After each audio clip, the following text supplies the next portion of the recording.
تو میں نے کہا نمبر پلیٹیں بدلنے سے تو تبدیلی نہیں نہ آتی، انجن تو سارا وہی ہے، بندے وہی ہیں، وہ صرف جماعتوں کا لیبل بدل بدل کے آ جاتے ہیں۔ کیا بات کرتے ہیں آپ؟ اس طرح بھی کبھی ہوتا ہے؟ انہیں جی اب آ جائے گی، تو میں نے کہا یہ نہیں آئے گی، اس لیے کہ وضو کرنے کے لیے نرا پانی ہونا شرط نہیں، پاک پانی ہونا شرط ہے۔ وضو صاف پانی سے ہوتا ہے، اس طرح کے پانیوں سے نہیں ہوتا۔ بہرحال آمدام برسر مطلب میں جو بات آپ کے سامنے عرض کرنا چاہتا ہوں اس پر آپ غور فرمائیں گے کہ قانون سے بالا تر اپنے آپ کو نہ سمجھا جائے۔ ہم سے اگر کبھی کوئی کمزوری ہو جاتی ہے، کسی مقام پر ہم کوئی غلطی کر بیٹھتے ہیں، اس کا اعتراف کر لینا، اس کو مان جانا، اس کو تسلیم کرنا سیکھیں۔ ہمارے گھروں کے اندر جنگ لگی ہوئی ہے، اس لیے کہ ساس کہتی ہے میں تو غلطی کر ہی نہیں سکتی، اور اگر لوگ ہمارے ہاں غلطی کا اعتراف کرتے بھی ہیں تو اتنا جارحانہ ہوتا ہے کہ وہ لگتا ہے غلطی نہیں، وہ تو ڈنڈا چل رہا ہے۔ بہو کہتی ہے اماں کی ساری غلطیاں میں تو کر ہی نہیں سکتی۔ اپنے آپ کو تسلیم کے کٹہرے میں لائیں، ماننا سیکھیں۔ اگر کسی جگہ آپ محسوس کرتے ہیں نا کہ یہاں میں بھی بھول گیا تھا تو مان لیں۔ بڑے بڑے لوگ مان جایا کرتے تھے، بڑے بڑے لوگ تھے جو رجوع کر لیتے تھے۔ تسلیم کرنے کا، مان لینے کا مزاج بنائیں۔ آپ کی جرت ہے آپ کسی بڑے آدمی کو، طاقتور کو کہہ سکیں کہ تو مان جا، تیرے اندر یہ کمزوری ہے۔ کوئی مانتا ہے؟ ہم مانتے ہیں؟ ہاں نہ تو کرو نا۔ غلطیاں کرتے ہیں کہ نہیں؟ مانتے ہیں۔ پھر میں نا ایک دفعہ اپنے علاقے میں موٹر سائیکل پہ ایک دوست کے پیچھے بیٹھا ہوا تھا، تو روڈ کے اوپر ہی نا ایک صاحب نے دوسرے کو ٹکر مار دی موٹر سائیکل کی۔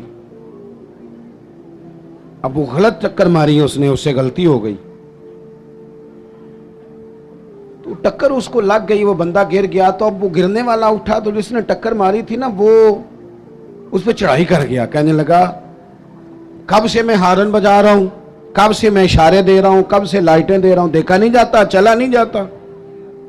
اب وہ بندہ گرا بھی تھا، تکلیف بھی ہوئی تھی، اور جس کی غلطی تھی وہ پریشر بھی ڈال رہا ہے۔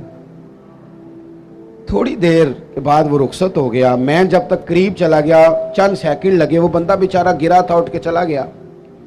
میں نے قریب جا کے وہ ٹکر مارنے والے سے کہا، میں نے کہا غلطی بھی تیری تھی، میں دیکھ رہا ہوں پیچھے پیچھے ہم بھی آ رہے ہیں، اور چڑھائی بھی تو کر گیا ہے۔ تو یہ تربیت ہے آج کل جو قوموں کی اور نوجوانوں کی ہو رہی ہے۔ وہ کیا کہتا ہے؟ وہ کہتے ہیں پیر صاحب تسی بھی تکدے سو پہ۔ میں نے کہا پیچھے ہی تھا۔ کہنے لگے گل تو اڈی ٹھیک ہے، غلطی میری سی، پر جے میں نہ چڑھائی کرتا تھے انہیں کر جانی سی۔ یہ مزاج ہے، یہ ہنسنے والی نہیں تو رونے والی بات ہے۔ جب قوموں کی تربیت اس طرح کی ہونا کہ ماننا نہیں، چڑھائی کرنی ہے، غلط بھی ہے تو چڑھائی کرنی ہے، جھوٹے بھی ہیں تو چڑھائی کرنی، دھونس اور دھاندلی کے ساتھ، روب کے ساتھ بات منوانی، پھر قوموں کی تربیت نہیں ہوتی۔ رسول پاک صلی اللہ تعالی علیہ وآلہ وسلم نے اپنے صحابہ کو جو مزاج دیا ہے، سکون کس چیز میں ہے کہ انسان اپنے آپ کو پیش کر دے۔ پتہ ہے کیمرے لگانوں سے جرم نہیں ختم ہوتے۔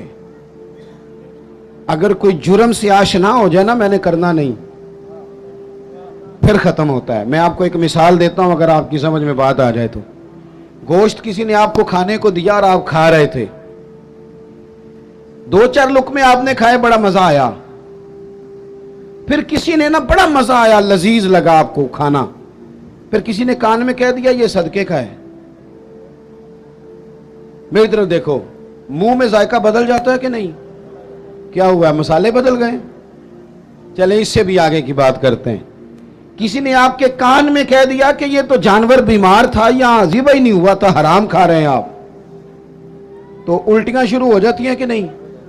بولیں کیوں؟ اس لیے کہ آپ کا ذہن بن گیا ہے کہ حرام میرے لیے ٹھیک ہے، پر شرط ہے نا، میرا گوشت ہی حرام ہو تو الٹی نہیں آنی چاہیے، 50 لاکھ بھی حرام آئے تو پھر بھی الٹی آنی چاہیے۔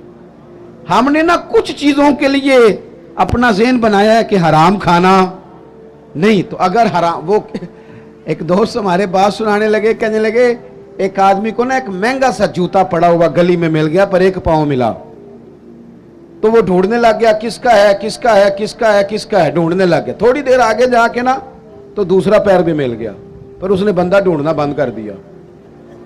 پھر وہ گھر لے آیا. اب پورا ہو گیا نا. اس طرح کا تقوی نہیں. آپ وہ شریعت کے ہر حرام کو حرام سمجھیں.